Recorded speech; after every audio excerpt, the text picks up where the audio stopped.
¿Ya?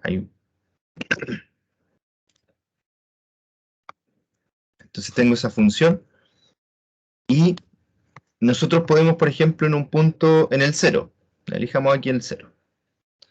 Podemos hacer una buena aproximación de la función mediante la recta tangente.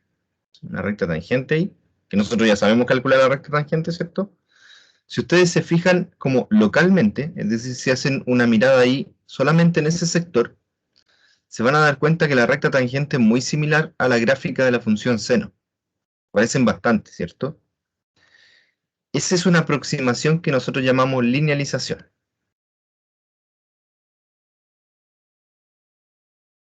¿Por qué linealización? Porque lo que están haciendo es transformar una función que no es lineal, que es la función seno, en una función que la aproxima que sí es lineal, y es la tangente.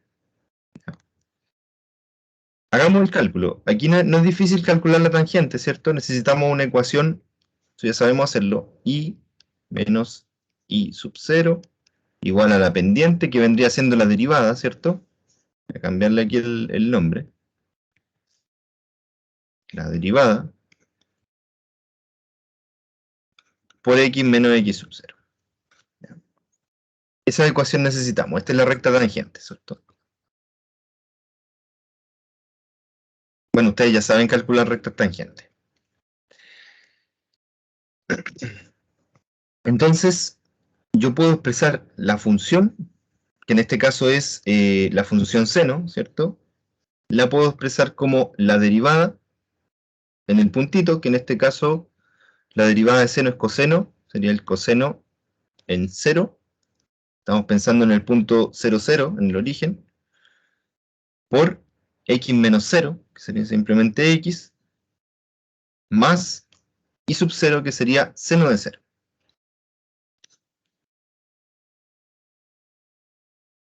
Entonces, perdón, bueno, sí, es seno de 0, pero es 0, ¿ya? Entonces, ¿para aquí voy a anotar todo si puedo poner ahí directamente 0, ¿cierto? Coseno de 0 es 1, entonces me queda y igual 1 por x, sería x más 0. Esa expresión que está ahí de la tangente se llama linealización de la función, ¿ya? Es una expresión que aparece aquí al calcular la derivada. Y esto que está aquí, esta función, que ustedes la conocen porque es la función identidad, ¿cierto? Es una muy buena aproximación de la función seno, pero cerca del cero, ¿ya? No funciona, no resulta bien lejos del cero, ¿ya? Déjenme ver aquí si se puede visualizar un poquito mejor en el gráfico en el software. Yo creo que sí, porque aquí le podemos hacer zoom.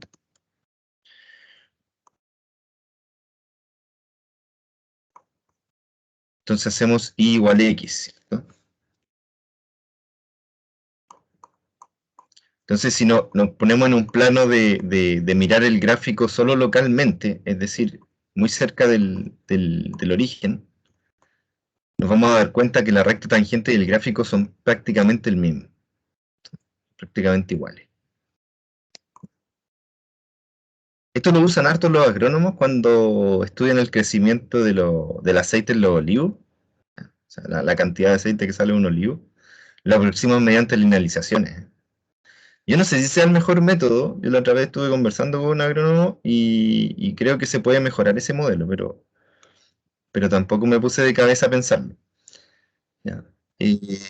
Fíjense que son casi iguales, ¿cierto? La línea azul es la tangente, en el punto cero. Y la línea verde, que la voy a cambiar a roja porque no se nota en realidad que sea verde, es la función seno. O sea, la aproximación es súper similar. Fíjense en las unidades, ¿ya? Son decimales. Son 0,1, 0, etcétera, ¿ya? Entonces, en realidad se parecen mucho esas funciones. En general, ¿cuál es la teoría general? Ustedes la pueden pillar en el Thomas, la teoría general, ¿ya? Pero fíjense que esencialmente la linealización es una aproximación de la función, así que también es una función, digamos, que aproxima la función f en un punto específico. Quizás esa es la limitante de la linealización, que es una aproximación local.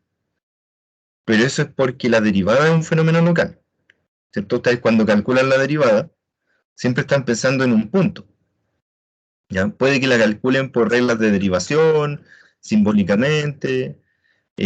Van a encontrar en YouTube un montón de gente explicando cómo se calcula la derivada de x cuadrado, ¿ya? Mediante las reglas de derivación, mediante el límite, pero siempre tienen que tener en cuenta que es un fenómeno local, es decir, la derivada se calcula en un punto, ¿ya?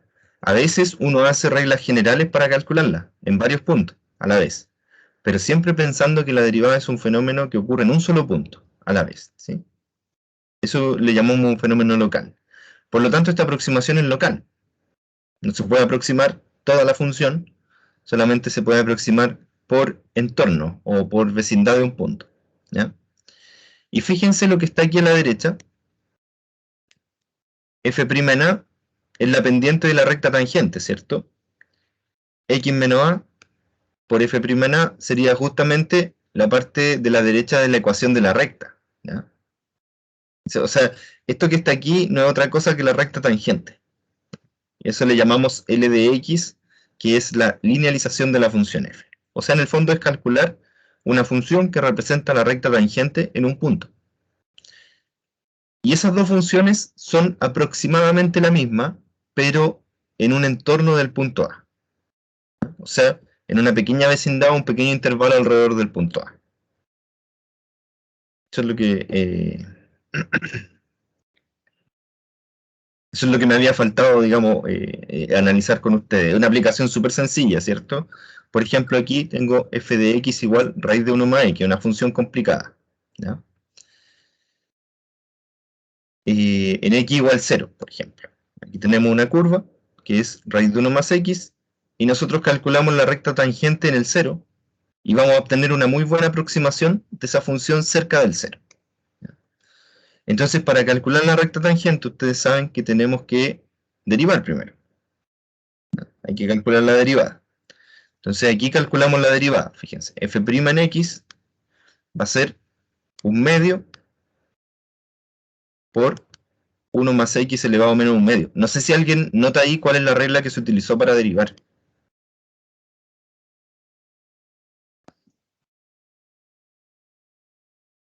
¿Qué regla utilizaron ahí? La regla de la cadena.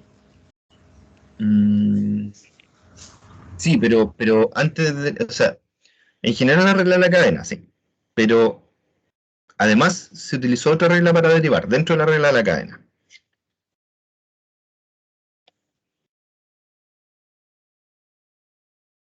Aquí la regla de la cadena es difícil detectarla porque la derivada de 1 más x, cuando ustedes derivan 1 más x, se obtienen que la derivada es 1, ¿cierto? Y el 1 aquí no está escrito, porque obviamente cuando está multiplicando el 1 no se escribe, ¿ya? Que es el neutro de la multiplicación. Pero además de la regla de la cadena que se hizo en general para derivar esto, ¿qué otra regla utilizaron aquí? Yo les pregunto para repasar nomás, no es que esté así como que sea algo importante para la linealización, sino que Del para que... exponente.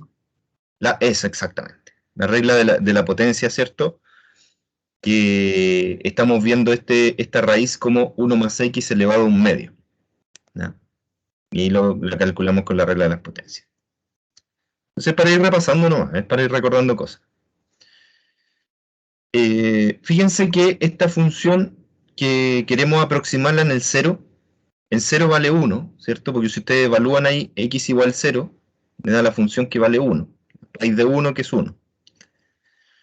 Queremos aproximarla en ese puntito. Y la tangente en ese punto es un medio, digamos la pendiente de la tangente es un medio porque basta aquí aproximar, o evaluar, perdón, evaluar en x igual 0, ¿cierto? Ustedes evalúan en x igual 0 aquí, tener que 1 elevado a menos un medio es 1, por un medio es un medio, ¿ya? O sea, la derivada en 0 es un medio. Esta es la verdadera derivada. Yo les dije, esto es en un punto, es local, ¿ya? Esa es la verdadera derivada. Esto que está acá es una función, ya sabemos de chiquitito, que es una función que representa las derivadas, ¿cierto? Una función que nos va entregando las razones de cambio. Y la linealización no es otra cosa que la ecuación de la recta tangente. Fíjense que sería la pendiente de la recta tangente por x menos a, que es el factor típico que aparece en las ecuaciones de recta, ¿cierto? Entonces sería 1/2 por x menos 0. En este caso, el valor de a, donde estamos analizando la aproximación, es en el 0. ¿Ya? Y 1 es el valor de i, ¿cierto? En ese punto de la aproximación. Ahí es el 0,1, ¿cierto? El punto coordenado 0,1. O sea, 1 es el valor de i, que también es parte de la ecuación de la recta. ¿Ya? Y si simplificamos esto, es simplemente 1 más 1/2 de x, o x medios. Esto que está acá es una función lineal, ¿estarán de acuerdo? Porque fíjense que el x no está elevado a ninguna potencia, ni está compuesto con una función seno, coseno, o logaritmo, o ninguna otra función que no sea lineal. ¿Ya? O sea, esa función es perfectamente lineal. Y se parece muchísimo a esta función, a f, ¿ya? A la función original, pero en el cero. De hecho, aquí está el dibujito. Fíjense que ahí son muy similares. De hecho, fíjense que el autor hace un cuadradito para que se fijen en la parte local donde son muy parecidas. Ese cuadradito es súper sutil.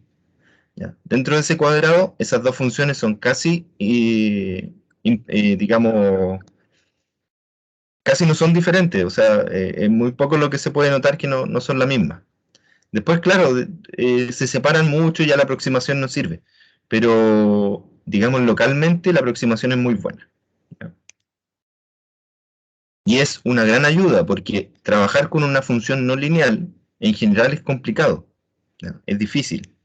Pero trabajar con una función lineal en general es súper fácil. ¿Ya?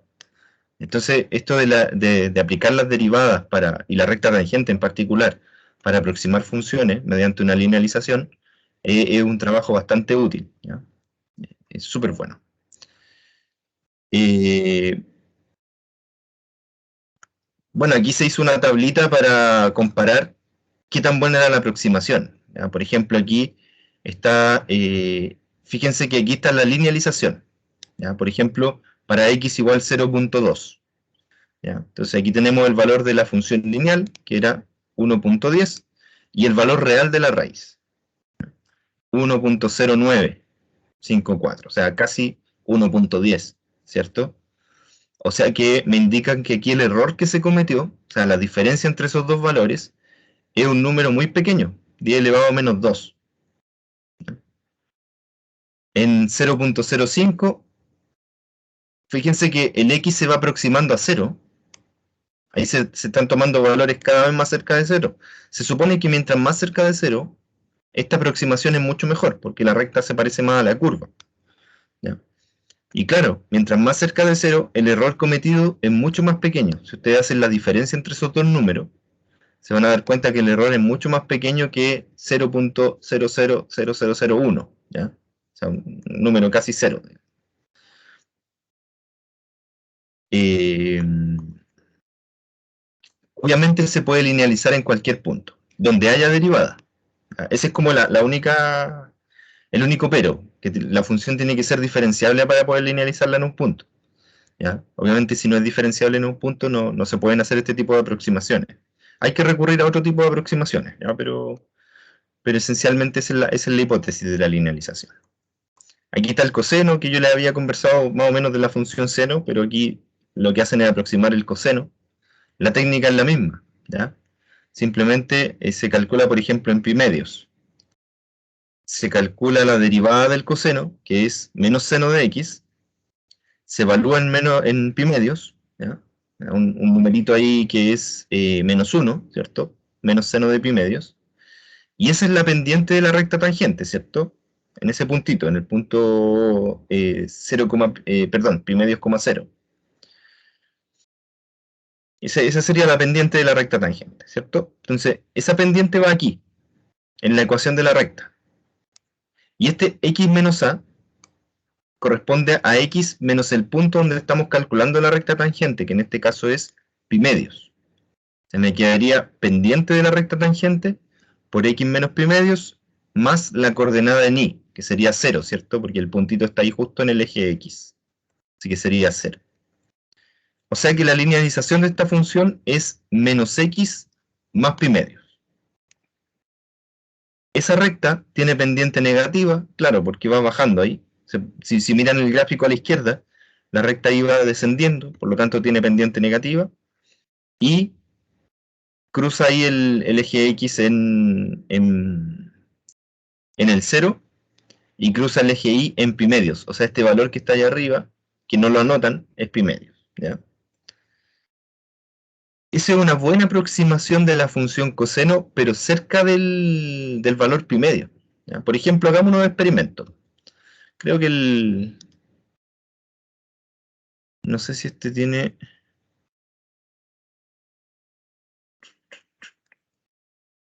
Veamos si tenemos una hojita aquí de cálculo que podamos hacer una aproximación. Pongamos valores cerca de pi medio. ¿Ya? ¿Cuánto es pi medio? 3,14, ¿cierto?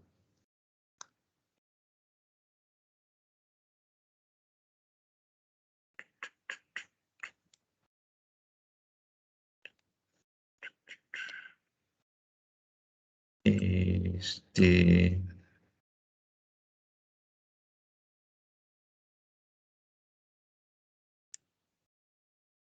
Tiene cálculo de probabilidades también, qué buena. Ya, entonces vamos a poner aquí el valor real. Ya, primero pi medio. Pongamos pi medio. Ahí me está rayando la vista algebraica. Yo quiero acá en esta parte de acá.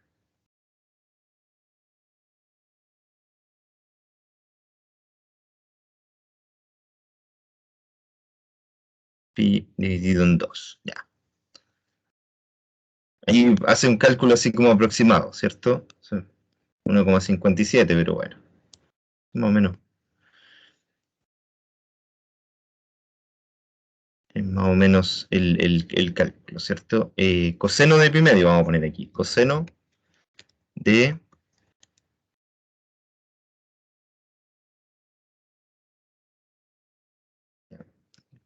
pi medio es 0, ¿cierto? Y la linealización, que es menos x más pi medio, podemos ponerla acá, sería menos x más pi dividido en 2. Obviamente también va a ser 0. En el punto donde estamos calculando la recta tangente, obviamente coinciden, ¿cierto? Porque ahí la tangente se intersecta con el gráfico, así que... Pero ¿qué pasa en puntitos así como que están cercanos? 1,5, por ejemplo, ¿ya? O 1,55, y así. 555. Entonces, yo creo que aquí ya me va a decir que es 0, ¿ya? Eventualmente. Depende ya, no es tan malo, digamos. Fíjense, este software no es muy bueno, ya no en el sentido de que es más visual, pero no es tan poderoso, pero fíjense, en las aproximaciones son súper buenas. O sea, cerca del punto de pi medio, esas funciones son indistinguibles, o sea, los valores son súper buenas aproximaciones, ¿ya? Obviamente, si consideramos más decimales, es probable que nos encontremos con que falla un poquito la aproximación de esta columna, pero en general, digamos, para datos con pocos decimales, la aproximación es excelente, ¿ya? Bueno, es una aplicación que era bien interesante. Y el concepto de diferencial, que también es un concepto que no hay que perder de vista porque es muy importante para la tercera parte del curso, donde vamos a ver integración y método de exhaustión, etcétera. En el fondo es entender un poquito qué significa este número de i. Cuando nosotros hacemos, por ejemplo, calculamos una derivada, ¿ya? Tenemos una función f de x, ¿ya? Definida en un cierto intervalo a, b, ¿cierto? Y nosotros calculamos la derivada de esa función en un punto x. Lo que calculamos es el cociente de ciertas diferencias, ¿cierto? Ese cociente que corresponde al límite cuando h tiende a 0 de f de x más h menos f de x partido por h, ¿cierto? El cociente de diferencias, ¿ya? O quizás se aprecia más cuando utilizamos la otra definición. F de x menos f de a partido por x menos a cuando a se aproxima a x, ¿cierto? Esa definición también es bastante útil. Entonces, tenemos este cociente de diferencias que corresponde a este símbolo, por eso es un cociente, digamos. Por eso Leibniz utilizó un cociente para simbolizar la razón de cambio. Pero si nos fijamos en esto, en que esta variación corresponde a este cociente de diferencia, este numerito de i, que es un número hipotético, lo podemos escribir como f' en x por dx. Entonces, de ahí surge un análisis bien importante. Si yo hago pequeños cambios en el parámetro de x, es decir, si afecta un poquito la sensibilidad del experimento, por ejemplo, aumento unos grados la temperatura en un cierto ambiente, ¿qué tanto cambia el resultado? Eso es lo que se presenta como cuestionamiento. Entonces, ¿qué tan sensible es el experimento o la situación a pequeños cambios, ¿ya?, de los parámetros? Súper importante, ¿ya? Porque de repente ustedes si están analizando, por ejemplo, en laboratorio algún crecimiento de bacteria o alguna deformación de un elemento de la tabla, ¿cierto? De la tabla periódica me refiero, alguna desintegración radioactiva. Hay parámetros, ¿cierto?, en el experimento. Está la temperatura, está la luz, agentes químicos que pueden estar afectando, etc. Entonces, si yo hago pequeñas modificaciones en los parámetros, ¿ya?, aumento de temperatura, disminuyo luz, qué sé yo, ¿qué tanto afecta el resultado del experimento a eso? ¿Ya? Esa es la ecuación que está aquí. Justamente eso es lo que analiza. Entonces, a ese numerito, o a esa expresión, en realidad le llamamos diferencial. Hay un diferencial de x que corresponde a este numerito que es los cambios en los parámetros, en la variable, y está el diferencial de y, que son los cambios en la función, ¿ya? Esto lo vamos a usar un montón en la tercera parte del curso, ¿ya?, cuando estemos calculando área, porque son la base del cálculo de área, ¿ya? En el fondo calculamos mediante pequeños incrementos, pero eso se lo explico después, ¿ya? Lo importante ahora es entender un poquito qué son estos diferenciales. Creo que lo mejor es ver un ejemplo, ¿ya? Entonces, nosotros, por ejemplo, tenemos aquí una función. Consideren una función polinomial x elevado a 5 más 37x. Ese es un polinomio de grado 5. ¿Cuál será el diferencial de y? Es decir, ¿cómo son los cambios de y? Y esta segunda pregunta es muy importante. Si dx es 0.2 en un cierto punto, x igual a 1, ¿cuál será el valor del diferencial de y? Es decir, ¿cómo se comporta de si yo hago un pequeño cambio ahí en dx? Le pongo 0.2. Y después vamos a ver un ejemplo más práctico, ¿ya? Primero, calcular el diferencial de y. No es difícil. ¿Por qué? Porque tenemos que calcular la derivada de la función y multiplicar por el diferencial de x. Pero ustedes, esta función no, es un chiste derivarla para ustedes, esta cuestión, ¿cierto? 5x elevado a 4 más 37. ¿Ya? Es como un saludo a la bandera, prácticamente ya a estas alturas derivar algo así. ¿Ya? Entonces, el diferencial de y es igual a este polinomio que está acá por dx, que es el diferencial de x. Ahora, si ese diferencial de x fuera 0.2, y ahí yo estoy sometiendo el experimento a un cambio de parámetro, ¿cierto? Estoy diciendo, vea, pongámonos en una situación. Si fuera 0.2 y x vale 1, es decir, estamos analizando estos cambios en el punto de la función donde x es 1, ¿cómo se comporta el diferencial de y? Bueno, sería 5 por 1 a la cuarta más 37 por 0.2, que es el diferencial de x, y eso me da 8.4. Significa que cuando el diferencial de x es 0.2, el diferencial de y es 8.4. ¿Ya? Sería interesante saber que si yo modifico un poquito el diferencial de x, por ejemplo, aumento un 0.1, ¿qué tanto cambia el diferencial de y? ¿Cómo varía? ¿Cierto? Sería interesante. Eso es someter el experimento a una sensibilidad de parámetro. ¿Ya? Bueno, ahí aparece la explicación más geométrica, pero me gustaría primero abordar un ejemplo más práctico para que ustedes vean cómo se hace una estimación con diferenciales. Fijémonos acá. Tenemos la figura de la izquierda. Aparece un círculo, ¿cierto?, que tiene un cierto radio A. ¿Ya? Y ese radio A es fijo, A igual a 10, ¿ya? Pero en general, si nosotros consideramos el radio como la variable R, estamos suponiendo que ese radio se mueve, ¿cierto? Es variable. eh, y suponemos que el círculo está aumentando, ¿ya? Entonces, por ejemplo, su radio crece de 10 a 10.1. Nosotros eso lo podemos graficar fácilmente, es súper fácil de graficar. Simplemente tenemos que dibujar un círculo con un radio.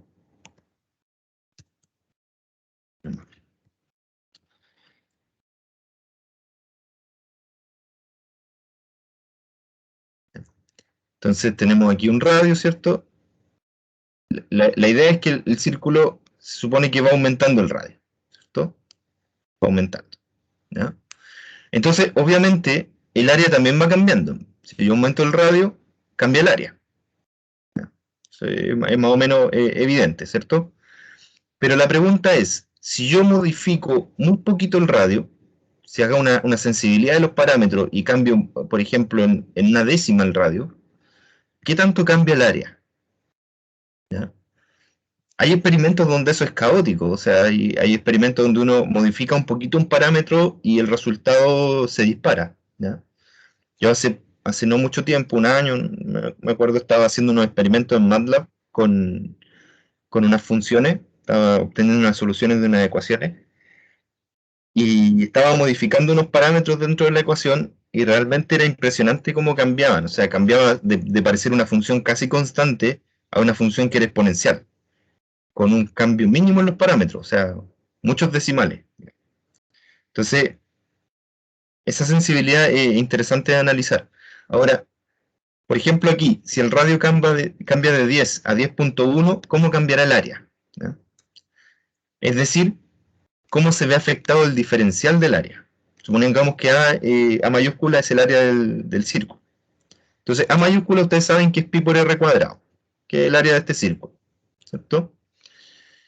El diferencial del área, o sea, la variación del área, corresponde a la derivada de esta función en un punto por dr, que es el diferencial del radio, ¿cierto? La derivada no es difícil, de nuevo es como una minucia ya, sería pi por 2r, ¿ya? Simplemente ahí ocupa la regla de las potencias que me estaban hablando recién, me quedaría 2pi por a, por el diferencial de r, y eso sería 2pi por el radio, que es 10, ¿cierto? Que es el radio inicial, y 0.1 es el incremento que hicimos en el radio, fíjense que aumenta de 10 a 10.1, o sea, se modificó en 0.1. Esa variación, que es el diferencial del radio, ¿ya? A esa variación le llamamos diferencial del radio, sería solamente 0.1. Si ustedes hacen el cálculo aquí, 10 por 0.1 es 1, o sea, me queda 2pi. ¿Qué significa? Que cuando yo cambio en 0.1 el radio, el área cambia en 2pi. O sea, se incrementa 2pi metros cuadrados. ¿Ya? Y fíjense que ustedes aquí pueden hacer cualquier variación de parámetro. O sea, ahora si quieren saber qué pasa en 0.5, o sea, yo modifico el radio la mitad, ¿qué pasará con el área? Y voy a obtener el valor del área aproximado, ¿cierto? Entonces aquí el área del radio 10.1, que sería 10 más 0.1, es aproximadamente el área en 10, que sería pi por 10 al cuadrado, ¿cierto? Que es la fórmula del área, más este incremento que se produce del diferencial, este incremento de A, que sería 2pi. Y eso, si ustedes lo suman, es 102pi. Es decir, que pasa de ser 100pi a 102pi. O sea, cambia 2pi en su aproximación. ¿Ya? Esa es lo que se llama análisis de sensibilidad, o bueno, aquí le llaman estimación con diferenciales.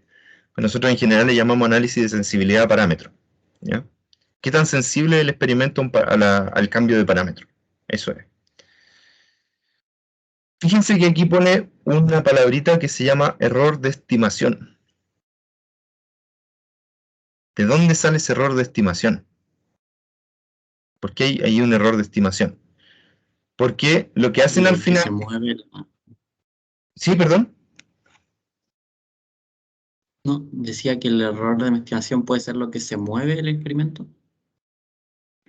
Claro, en la realidad. O sea, es la diferencia con lo que el experimento realmente cambia comparado con la estimación que hicimos nosotros con los diferenciales. O sea, si ustedes calculan el área del círculo en el radio 10.1, les va a dar este número. Y nuestra estimación con diferenciales fue 102 pi. Fíjense que hay una diferencia. Esta diferencia de aproximación entre lo que nosotros pensábamos que cambiaba el experimento y lo que cambia realmente es lo que llamamos un error de estimación.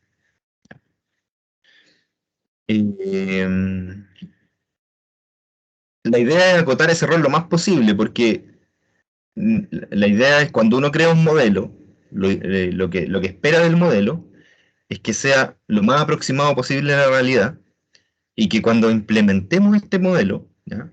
En la realidad, ya sea para construir algo o para hacer algún experimento químico o físico, que el resultado del experimento haya estado casi perfectamente predecido por nuestros modelos, por nuestros cálculos, ¿cierto? O sea, que pase lo que realmente nosotros pensábamos que iba a pasar, ¿ya? Para no cometer errores. Y bueno, esperemos que algún día los modelos sean tan exactos. Tiene que avanzar esto, ya sigue avanzando, los modelos se van haciendo cada vez mejores, que no tengamos que experimentar prácticamente. O sea, que pasar del modelo a la práctica sea algo seguro, ¿cierto? Pero bueno, seguimos avanzando en desarrollar estas teorías para poder obtener modelos ya óptimos. Entonces, el error de aproximación diferencial no es otra cosa que la diferencia entre el valor real al final del experimento y el valor que nosotros obtuvimos con nuestra aproximación diferencial, ¿no? Ese no es otra cosa que eso. Y bueno, aquí hay cosas que podemos analizar después, ¿no? Requerimos un poquito de contenido antes, ¿ya? Podemos analizar eso, no quiero todavía someterlo a esa parte. Entonces, lo que yo pensaba hacer hoy día, esto surgió como que ahora en la mañana estaba pensando y me puse a ver la planificación y dije, oye, pero no estamos viendo, no hemos visto linealización de ninguna manera y aproximación mediante derivada, y eso está en los criterios de evaluación. Pero si se fijan, no fue tanto mi culpa, porque está aquí en los criterios de evaluación, pero no están los ejes temáticos. Entonces, ese es un error de la programación, ¿ya? Entonces yo por aquí tengo que colocar esa observación para hacerlo al final, porque tu escuela tiene que saber que hay un error ahí. Vamos a poner aquí un comentario en la planificación para decirle después al jefe de carrera y al comité curricular de su carrera que aquí esto no está en los ejes temáticos. Fue por eso que yo lo perdí de vista, digamos. Vamos a dejar ahí el comentario, al final yo lo veo y lo pongo en el informe de implementación, ¿ya? Pero ahora ya sabemos cómo se puede aproximar una función mediante linealización y cómo aproximan valores los diferenciales, ¿cierto? Con un pequeño error de aproximación que incluso se puede calcular, no hay problema. Eh, ya, pero ¿cuál era el tema que quería ver hoy? No sé si alcanzo a verlo, espero que sí. Es el tema de analizar las gráficas de funciones, ya de un punto de vista un poquito más técnico. Y para eso vamos a analizar la gráfica de una función en particular, que es la función, pongamos aquí 1 sobre x menos 1 por x menos 3. Y aquí vamos a ocupar conocimiento del cálculo, de introducción al cálculo y de lo que estamos viendo ahora, ¿ya? O sea, conocimientos previos y lo que estamos viendo ahora. Entonces, ustedes pueden obtener varias características de este gráfico solo mirando la función, ¿cierto? ¿Ya? El año pasado nosotros estábamos viendo, por ejemplo, que este cociente de polinomios tenía asíntota, ¿ya? Si nosotros dibujamos aquí el eje X, ponemos como referencia el 0, tenemos aquí el 1, ahí el 3. Todos sabemos que hay asíntotas. Una asíntota ahí y una asíntota ahí. ¿Por qué? Porque, bueno, el polinomio que está en el denominador tiene dos raíces, ¿cierto? Que son 1 y 3. Y además, si se fijan, el polinomio que está en el numerador tiene un grado 0, ¿ya? Mientras que este polinomio tiene grado 2. ¿ya? Por lo tanto, son claramente asíntotas, ¿cierto? Asíntotas verticales. Así que aquí va a haber un comportamiento así como hacia arriba, hacia abajo, ¿ya? Puede ser así, sí. Eso hay que averiguarlo. Se puede averiguar mediante el límite, ustedes lo saben, ¿ya? Entonces, simplemente se calcula el límite. Ahora, ¿cómo será el comportamiento general de la función? No solamente cerca de la asíntota, sino que en general. Entonces nosotros podemos obtener ese comportamiento mediante las derivadas. Nada más fácil que calcular estas derivadas, ¿cierto? Por ejemplo, con la regla del cociente podría ser. ¿ya? La derivada de 1 es 0, así que todo ese término va a desaparecer. La derivada de x menos 1 por x menos 3 es la derivada de un producto. ¿ya? Sería la derivada de x menos 1, que es 1, por x menos 3, más x menos 1 por la derivada de x menos 3, que es 1 también, ¿cierto? Y todo eso se divide por este numerador al cuadrado. Ya, nada más sencillo, simplemente aplicar la regla del cociente, que yo en las evaluaciones formativas que ustedes hicieron me doy cuenta que ya la mayoría sabe aplicarlo bastante bien. ¿ya? Entonces, si todavía les resulta difícil, eso hay que practicarlo, ¿ya? Hay que practicar las reglas de derivación. Entonces todo ese término desaparece y me quedaría menos x menos 3 menos x menos 1 en el numerador, ¿cierto? Y daría aquí abajo x menos 1 al cuadrado por x menos 3 al cuadrado. Y obviamente se puede simplificar un poquito. Y por ejemplo aquí me va a quedar arriba menos 2x. Me va a quedar 3 positivo, ¿cierto? Y 1 positivo, o sea, me va a quedar más 4.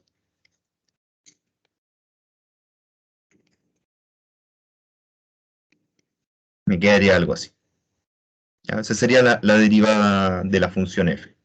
¿ya? O sea, ustedes reemplazan aquí en cualquier valor de x y van a obtener la razón de cambio en un valor dado. ¿ya? Esa es la idea. ¿Qué me dice esto del gráfico? ¿Qué me dice la derivada del gráfico? Me va a decir, por ejemplo, si la función es creciente o decreciente, ¿cierto? ¿Cómo se llamaba ese resultado?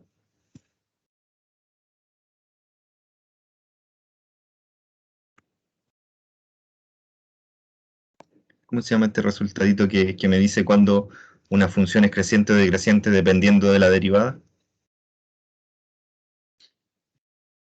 ¿Alguien se acuerda o no? Hay que consultar los apuntes.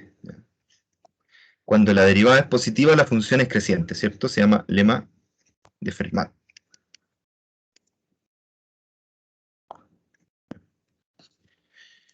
Si la derivada es positiva, la función es creciente. Si la derivada es negativa, la función es decreciente, ¿cierto? En un intervalo. Entonces hay que analizar finalmente los signos de esta derivada nomás. Pero además, nosotros podemos analizar los puntos críticos. Entonces voy a copiar esta derivada. Primero voy a escribir aquí f' en x.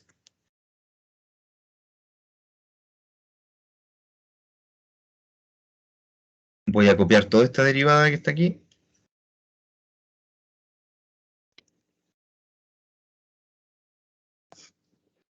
Ahí.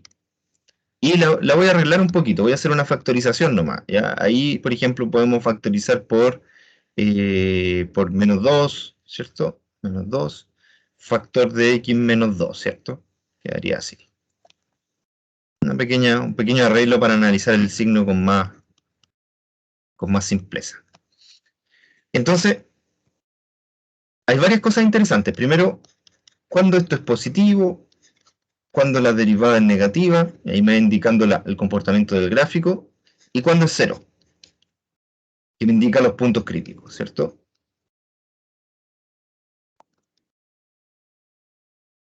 ¿Ya? Entonces, por ejemplo, ¿cuándo es positiva esta derivada? Como está ese menos 2 ahí, y el numerador está al cuadrado, por lo tanto es positivo, ¿cierto? Perdón, el denominador. Entonces el numerador es el que controla el signo. Ese x menos 2 es el que controla el signo. Si x menos 2 es negativo, al multiplicarlo por este número negativo me da una derivada positiva. ¿cierto? Entonces, esta derivada es positiva siempre que x menos 2 sea negativo. Ese es mi análisis, ¿ya? Es decir, cuando x es menor que 2.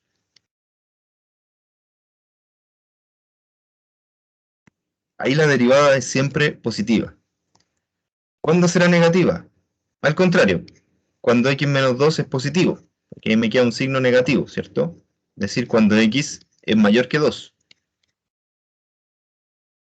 Por lo tanto, yo puedo concluir que la función, siempre que sea continua, por supuesto, pero esta es una función continua porque es cociente de polinomios, salvo en la asíntota, ¿cierto? Ahí es el único, digamos, problema de continuidad que se produce. Pero yo puedo saber que, por ejemplo, aquí, en este intervalo, la función es creciente, en este otro intervalo la función es decreciente, ¿cierto? ¿Hay algún punto crítico? Sí. Donde la función es cero. Ese es el único punto crítico. Bueno, el único punto crítico que viene de la derivada cero.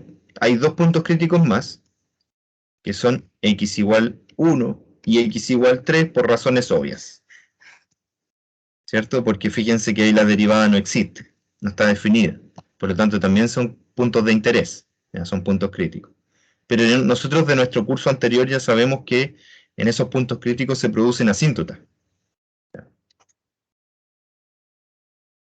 Que no es posible que en esos puntos haya un máximo o un mínimo local.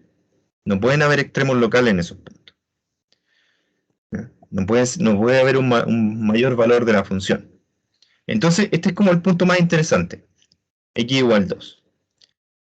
¿Cómo vamos a saber cuál es el comportamiento de la función en ese punto? Si nosotros nos fijamos en la segunda derivada, que la podemos calcular directamente de aquí, ¿cierto? Es un cálculo largo, así que no quiero hacerlo.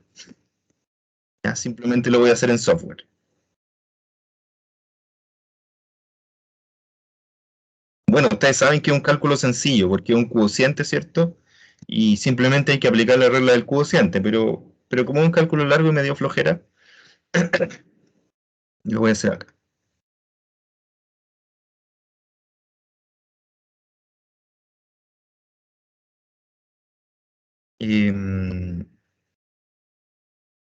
Bueno, hay que copiar toda esa función, ¿ya? Menos 2 por x menos 2, etcétera. Esto sería menos 2 por x menos 2 dividido por x menos 1 al cuadrado por x menos 3, ¿cierto? Al cuadrado.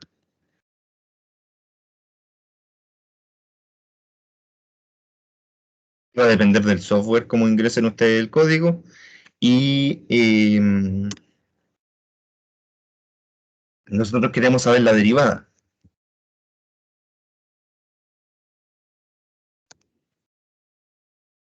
Simbólica. Ya esa es la derivada. Es más o menos larga, ¿cierto? Porque veamos si se puede simplificar.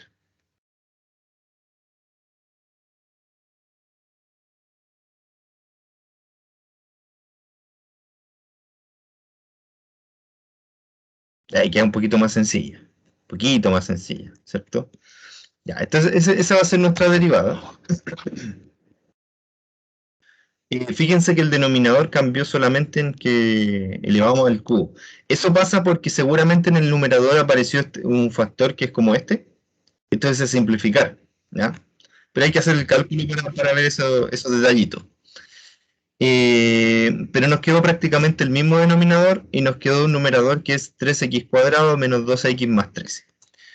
Parece complicado de implementar, pero no es tan complicado, ¿ya? Yo voy a pedir pizarra nueva aquí porque este cálculo es un poquito más extenso. Sí.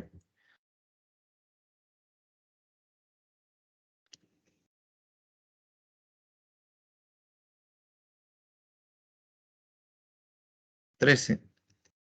Todo eso por 2, creo, y por x menos 1 al cubo por x menos 3 al cubo. No nos interesa toda la segunda derivada, solamente nos interesa la segunda derivada en el punto crítico, porque ahí queremos analizar el comportamiento. Entonces, si nosotros tomamos esta función que está aquí,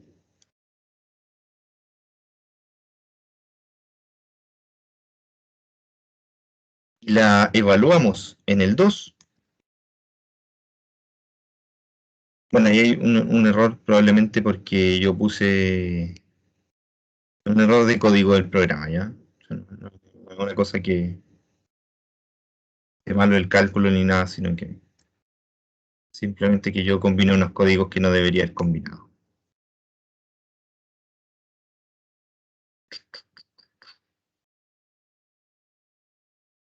De 2. O simplemente vamos a poner f' en 2. Ahí sí. Me dice que es 0. O sea que si yo evalúo un 2 aquí, eso debería dar 0. Ahí como que da menos 24, ¿cierto? Ahí da 3 por 4 que es 12. Eh, yo no sé si está tan bien eso, ¿eh? Y en el 2 da...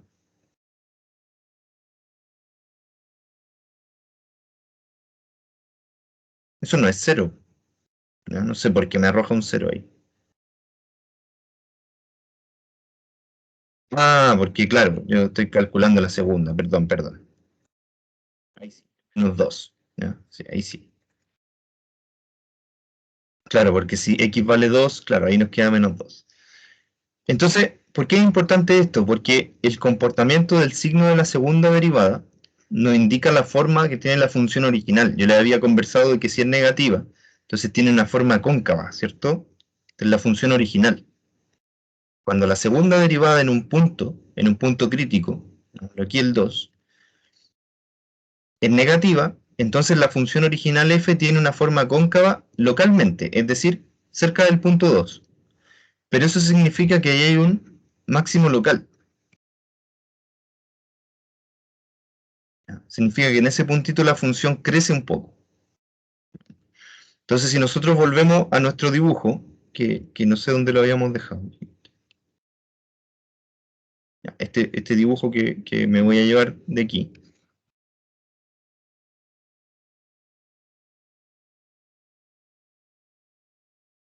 Sabemos que en el 2, por aquí justo en la mitad, hay un crecimiento ahí. ¿Ya? Es decir, la función aquí tiene un comportamiento así, cóncavo. ¿Ya? ¿Y cuánto valdrá la función en el 2? Justo en el 2. ¿Cuál será este valor, la imagen? Bueno, eso es fácil, pues simplemente evaluamos. En x igual 2 me quedaría 1 y aquí menos 1. O sea, sería menos 1, ¿cierto? O sea, es negativo. ¿Qué significa? Que mi gráfico está mal. Porque yo debería desplazar esto un poquito hacia arriba y desplazar esto un poquito hacia abajo. Por ahí. ¿Ya? Entonces, mi función ahí es cóncava. ¿Ya? De hecho, la voy a hacer con otro color para que vean que el gráfico es lo que estoy haciendo ahora. Es una cosa así. Si ustedes toman límites de la función original cuando se aproxima a 1 por la derecha o a 3 por la izquierda, el límite va a ser menos infinito. ¿Ya? ¿Cierto? Porque la función es f de x igual 1 dividido por x menos 1 por x menos 3, creo que era. ¿Cierto? Cuando x se aproxima a 1 por la izquierda, o sea, por la derecha, este número es positivo, pero este número es negativo. Por lo tanto, me queda que va a menos infinito, es decir, va bajando ahí, junto con la asíntota. Lo mismo pasa en el 3, va bajando ahí con la asíntota. ¿Cierto? Esos cálculos ya sabíamos hacerlos, por eso no me concentro tanto en eso, pero hay que justificarlo. O sea, hay que colocar aquí el límite cuando x tiende a 1 por la derecha de f de x es más infinito, perdón, menos infinito. Por lo tanto, ahí hay un comportamiento hacia abajo. Súper bien. ¿Qué pasará en los otros intervalos? Bueno, aprovechemos la información que teníamos antes de la primera derivada. Me decía que entre menos infinito y 2 la función es creciente, ¿cierto? Y la primera derivada es positiva. Entonces, entre menos infinito, o sea, acá a la izquierda, y el 2, la función es creciente. Por lo tanto, el gráfico aquí debería ser algo así. Algo así. Ya, no exactamente así. ¿Cómo puedo saber yo si tiene ese comportamiento? Por ejemplo, yo sé que no cruza el eje X, eso no se produce, ¿cierto? No hay una intersección con el eje X porque esta función nunca es cero, ¿ya? Por lo tanto, primero yo me voy a llevar todo este gráfico para otro lado.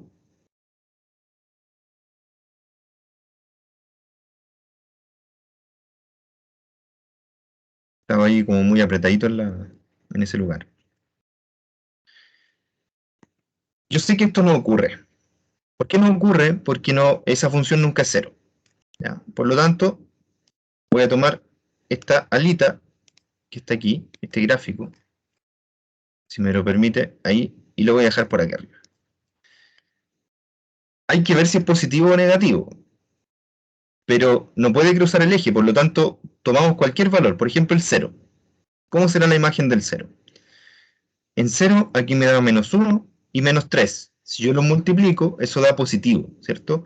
Por lo tanto, esta ala que está aquí tiene que estar por arriba del eje X, ¿no? ¿Por qué sube? Sin siquiera calcular el límite, ¿por qué yo sé que sube? Porque aquí hay una asíntota, por lo tanto esta gráfica no puede quedarse pegada ahí, tiene que subir o bajar. Pero yo sé que sube porque la función es creciente en este intervalo, ¿ya? La derivada me dice que es creciente. Por lo tanto, ese gráfico tiene que subir, necesariamente. No le queda otra opción. ¿Ya? Ahí va la asíntota, ¿cierto? Y el gráfico va por el ladito ahí. Ustedes saben que las asíntotas no se intersectan, las verticales, pero el gráfico se va aproximando, ¿cierto? Y para los x mayores que 3, nosotros sabemos que la función es decreciente, porque su derivada es negativa. Por lo tanto, el gráfico debería ser algo así. Pero de nuevo, no hay una intersección con el eje x. No existe esa intersección, porque la función nunca es cero, ¿cierto? Por lo tanto, puede ser positiva o negativa, ¿ya? Si x es, por ejemplo, 4, que me quedaría positivo, y aquí también, por lo tanto, el gráfico es positivo para todos los valores. Fíjense que basta que yo pruebe con un valor. ¿Por qué? ¿Por qué basta que pruebe con un valor? No sé si alguien notó eso. Que evalúe ahí, por ejemplo, en x igual 4 y listo, con eso es suficiente. Por generalizar. Porque ya ninguna va a pasar por cero, po. Si la Exacto. es como una asíntota horizontal. Exactamente. Como no va a haber ningún cruce aquí, basta que yo pruebe con un solo valor para saber si todos los valores van a ser positivos o todos negativos. Justamente eso. Por lo tanto, tengan cuidado que eso no se puede hacer con cualquier función, ¿cierto? Porque hay funciones que sí cruzan el eje X, por lo tanto ya no nos sirve evaluar en un punto para saber cómo es el comportamiento del gráfico. ¿Ya? Me gustaría que repitieran todo este análisis que yo hice con un gráfico que les voy a dejar ahora y que después me cuenten cómo les fue, ¿ya? Entonces les voy a dejar aquí una función más entretenida que la que acabamos de hacer, un secto de x cuadrado más 1 partido por 12 coseno de 2x. ¿Ya? Repitan el análisis que acabamos de hacer con esa función. Repetir análisis.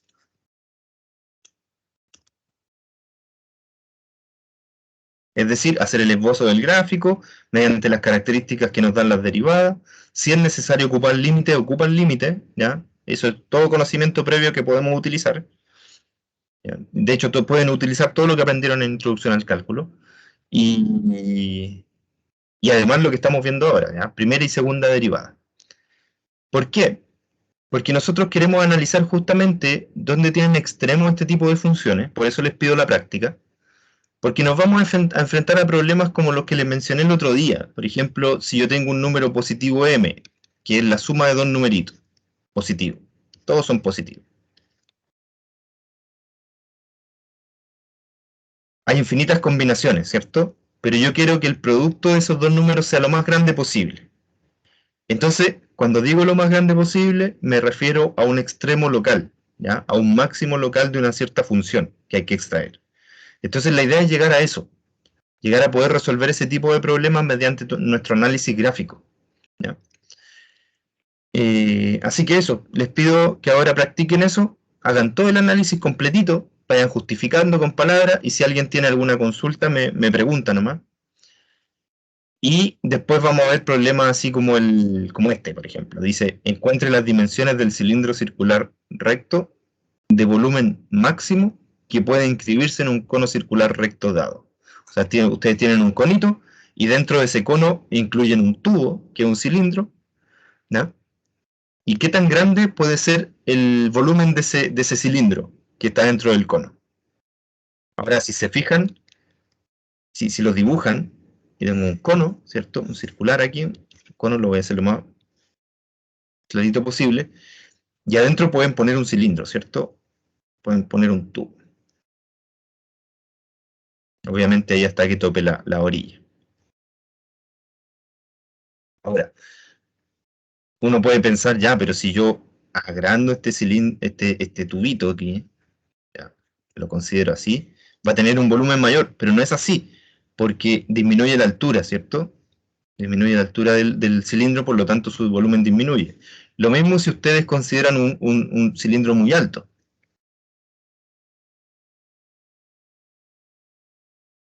También ahí disminuye el volumen porque disminuye el radio, ¿cierto? Entonces hay que encontrar el equilibrio. ¿Cuál será el cilindro que tiene el volumen más grande que podemos inscribir dentro de este cono? Es un problema bastante práctico. Entonces la idea es llegar a eso. Eso lo vamos a analizar la próxima clase. La idea es que podamos hacer ese tipo de cosas. Y eso se analiza con la segunda derivada, ¿ya? Con la primera y segunda derivada. No sé si queda alguna duda, quieren volver a alguna pizarrita. Bueno, esta pizarra se las paso al tiro porque tienen un ejercicio ahí que hacer. Así que la vamos a exportar de inmediato y les dejo el PDF.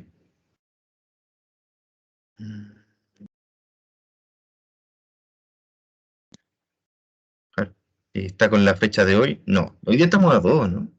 O a 1. A 2. ¿A 2? Ya, ahí pongamos.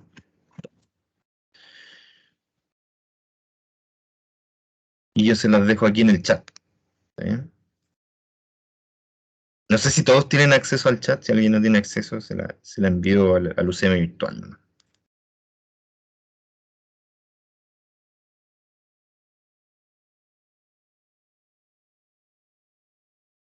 Y ahí tienen un ejercicio que hacer ahora, que es este análisis gráfico y que después nosotros vamos a utilizar para resolver problemas de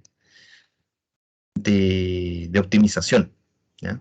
Fíjense que hay otros problemas que son un poquito más complejos que el del cono, porque el del cono es bastante geométrico, ¿ya? Pero por ejemplo este problema es un problema un poquito más concreto, ¿ya?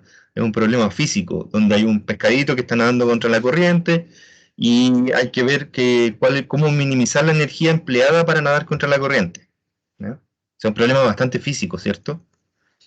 Otro problema que es típico cuando ustedes se cambian de casa, tienen que meter muebles y resulta que hay un pasillo que dobla, ¿cierto? Y el mueble no se puede meter ahí, no pueden doblar con el mueble, entonces es un problema de optimizar ahí el largo del objeto que ustedes van a mover a través de un pasillo, qué tan largo puede ser, ¿cierto? Para no quedar ahí pegado, ¿ya? Tratando de pasar con el objeto al otro lado. Entonces son problemas bastante físicos, ¿cierto? Bastante concretos. No tanto como este, que es un problema mucho más geométrico, mucho más matemático. Pero los vamos a analizar la próxima clase. Es entretenido analizar esos problemas porque uno va metido en una situación y tiene que ver varias aristas de cada una de las situaciones. Entonces los dejo ahí para que los lean. ¿Ya? Si pueden sacar algunas conclusiones, genial. Si no, los vemos igual la próxima clase. Eso, no hay dudas hasta ahí que puedan plantear ahora. Porque por supuesto que pueden haber dudas después, pero ahora en este momento, Profe, una pregunta. sí. ¿Cómo era el procedimiento? O sea, se sacaba la primera, después la segunda derivada y se hacía el Ya. esbozo del gráfico. Claro, primero tú sacas la primera derivada. ¿Ya? Ahí calculas la primera derivada. Analizas los signos, porque así tú sabes si es creciente o decreciente. Y analizas cuándo la derivada es cero para obtener los puntos críticos. Ese sería como el segundo paso, ¿ya? Primer paso, calcula la derivada. Segundo paso, analizas los signos de esa primera derivada y los puntos críticos. Recuerden que hay puntos críticos donde la derivada no existe, ¿ya? Entonces encuentran todos los puntos críticos. Después sacan la segunda derivada en los puntos críticos. O sea, no en todos los puntos, sino que solamente en los puntos críticos. ¿Ya? Eso nos permite saber si la función es cóncava o convexa. Ahí ustedes simplemente calculan y ven el signo de esa segunda derivada para ver si es cóncava o convexa. Y eso les va a permitir saber si hay un máximo o un mínimo local. Con la primera derivada, el signo les permite saber si la función es creciente o decreciente. Entonces ahí ustedes pueden empezar a dibujar. Ya, la función aquí es creciente. Después es decreciente, es así. Ya pueden hacerse una idea de cómo es el gráfico. Y con algunos valores, por ejemplo, evaluando la función en algunos puntos, ustedes pueden saber aproximadamente dónde están esos dibujos, dónde están ubicados. Si están aquí arriba, ¿ya? O también puede que estén así como más abajito, así. ¿Ya? Va a depender de la evaluación que ustedes hagan. ¿Ya? Ese sería como el procedimiento. Entonces, primera derivada, analizar los signos, los puntos críticos. Segunda derivada, analizar también el signo de la segunda derivada para ver si hay convexidad o concavidad. Y esbozar el gráfico con toda esa información. Y por supuesto que pueden incluir información referente a lo que estuvimos trabajando en el curso de introducción al cálculo. ¿Ya? Obviamente pueden usar eso. Eso. No sé si responde a tu pregunta, ¿sí? Más o menos un esquema. ¿Sí? ¿Hay alguna otra consulta? ¿Algo que quieran dejar como...? ¿Ya? Profe, ¿Sí? es que en la función que dejó recién, la Ujú. última, que dejó de tarea, Sí. em, por ejemplo, si yo pongo en cualquier calculadora así de esas que resuelven Photomath, Ujú. por ejemplo, ¿Ya? por ejemplo, le puse el límite cuando tiene infinito y me dijo que no se podía calcular, que no podía calcularlo el programa por lo menos. Claro. Y después lo puse por separado, pues, porque los límites se pueden sumar después. Entonces le ¿Sí? puse el límite de un sexto por x cuadrado y ¿Ya? me dio infinito, creo. Y el último me dio que no existía. ¿Qué se hace en ese caso? ¿Qué significa eso? Claro, el problema es que ahí no se aplica la propiedad de la suma, porque uno de los dos límites no existe. Para Ya. que tú puedas sumar los límites y separar la suma, tienen que existir ambos límites. Pero este límite que está acá, como es una función oscilatoria, no tiene límite. ¿Ya? Ah, ya. Ni siquiera podemos decir que es infinito, porque está todo el tiempo tomando dos valores. Todo el tiempo toma dos valores. Por lo tanto, es una función que no tiene límite, simplemente no existe. No existen aquí. Ya. Claro. Ok. Ya. En este caso, como este límite tiende a infinito, ¿ya?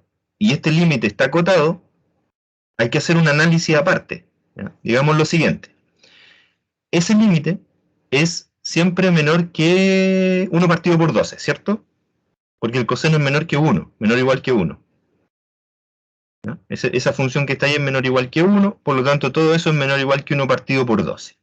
Así que no importa que no exista este límite, estos valores siempre van a ser más chicos que 1 partido por 12. O sea, nunca van a ser más grandes que un doceavo. En cambio, esta parte, como tú mencionaste, tiende a infinito. O sea que vamos a sumar siempre un número más chiquitito que un doceavo al infinito. Y eso, su intuición, ¿qué dice que es? ¿Cuánto creen que es? Infinito. ¿O no? Si yo le sumo... ¿Sí? Dígame. Infinito, ¿o no? Infinito. Claro, porque estoy sumando un número muy pequeño a un número extremadamente grande. ¿Ya? O sea, me da infinito. Por lo tanto, el resultado es infinito. Pero eso, claro, hay que analizarlo aparte. ¿Sí? Así como por separado, siempre vamos a tener problemas porque esta función no tiene límite. Pero si te fijas, esta función no es la que controla el límite, porque es una función acotada. Distinto sería si esta función tendiera a menos infinito. Ahí tendríamos muchos problemas, porque estaríamos comparando un número extremadamente grande con un número extremadamente pequeño, y no sabríamos cuál es el límite exacto. Pero en este caso, como es una función acotada, o sea, yo sé que, de hecho, puedo escribir aquí un intervalo donde está esa función. Esta función está entre menos 1 dividido en 12 y 1 dividido en 12. Está entre esos dos valores. O sea, nunca se mueve de ahí. Y si a un número que está en ese intervalo tú le sumas infinito, el resultado es infinito. Por lo tanto, el límite cuando x tiende a infinito es infinito. Es divergente. Esa sería la respuesta formal. Ya, profe, gracias.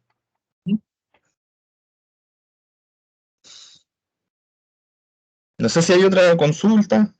Hoy día tenemos evaluación formativa, ¿cierto? La dejé todo el día. ¿Ya? Pueden hacerla ahora, en la hora autónoma de ahora, que sería como lo ideal, o pueden hacerla en una hora que le acomode durante el día, pero recuerden que la evaluación está hecha para una hora, entonces para que ustedes se tomen el tiempo, ahí se ponen un cronómetro y trabajan en una hora, ¿ya? Lo que alcancen a hacer. Y eso es lo que suben para que lo analicemos el lunes. El lunes vemos ahí la respuesta y algunas observaciones que yo les pueda hacer y vemos cómo se puede solucionar. Me mandan la respuesta, obviamente, para poder hacer alguna observación. ¿Ya? Y ya está, creo que ya la dejé. Déjenme ver.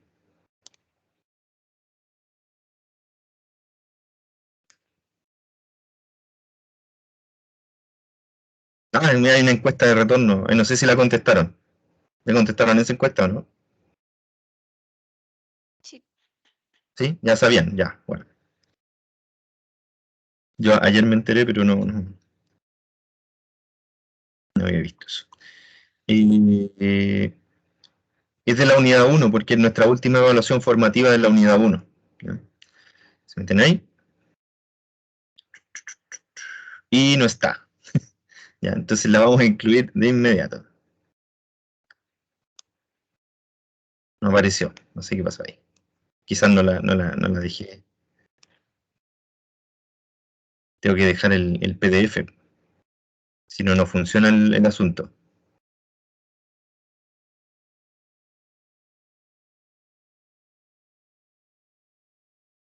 Ahora tengo la evaluación formativa 3. Ahí está. Acá. Esto la vamos a dejar ahí. Hay horario hasta las... Fíjense que hasta las 12 de la noche.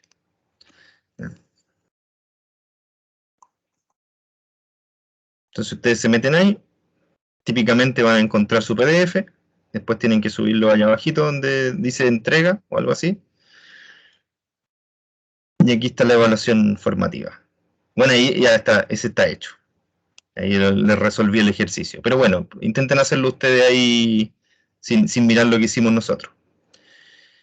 Así que ahí tienen uno gratis. ¿Ya?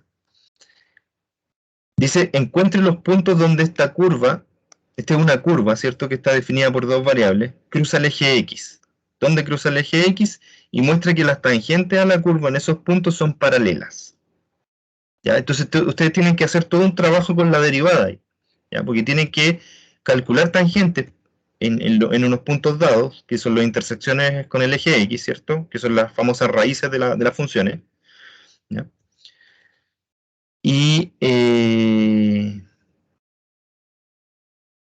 comparar esas tangentes, o sea, ver si realmente son paralelas o no. ¿Ya? Recuerden que la manera de comparar tangentes o rectas paralelas es mirar sus pendientes, ¿cierto? Entonces ahí ustedes hagan ese trabajo con la derivada. Después hay un problemita que dice que la velocidad de un meteorito pesado que entra en la atmósfera terrestre es inversamente proporcional a la raíz de S, donde S es la velocidad, ¿ya? La velocidad, ahí creo que... No, perdón, S es la distancia del meteorito, ya ahí está. S kilómetros del centro de la Tierra. Entonces, por ejemplo, si está a 10.000 kilómetros de altura, ¿ya? S es más que 10.000, porque es desde el centro de la Tierra hasta la altura del meteorito, ¿ya? Entonces, esa medida me da justamente la velocidad, ¿ya? Pero de manera inversamente proporcional. O sea que la velocidad sería inversamente proporcional a la raíz de la distancia del meteorito al centro de la Tierra. A medida que disminuye esa distancia, disminuye esta raíz, y por lo tanto, como es inversamente proporcional, la velocidad aumenta. Tiene sentido, ¿cierto? La velocidad va aumentando, ¿ya? muestre que la aceleración del meteorito es inversamente proporcional al cuadrado de la distancia. También tienen que hacer todo un trabajo con las derivadas. ¿Ya? Hay que pensar un poquito el problema, tratar de contextualizarlo en términos de funciones, ¿ya? Y a partir de las derivadas sacar conclusiones. ¿Ya? No les doy ninguna pista porque quiero que lo reflexionen, pues es el objetivo. Y esta ya está gratis, ya intenten hacerlo sin mirar el resultado, ¿ya? Traten de repetir ahí el procedimiento y ver cómo se puede hacer. Eso. Los dejo trabajar en lo que ustedes estimen conveniente ahora. Tienen varias cosas que hacer ahí. Nos vemos y que tengan buen día. Voy a estar disponible para consultas, ¿ya? Si ahora, si tienen consulta o también puede ser en la tarde, pero manden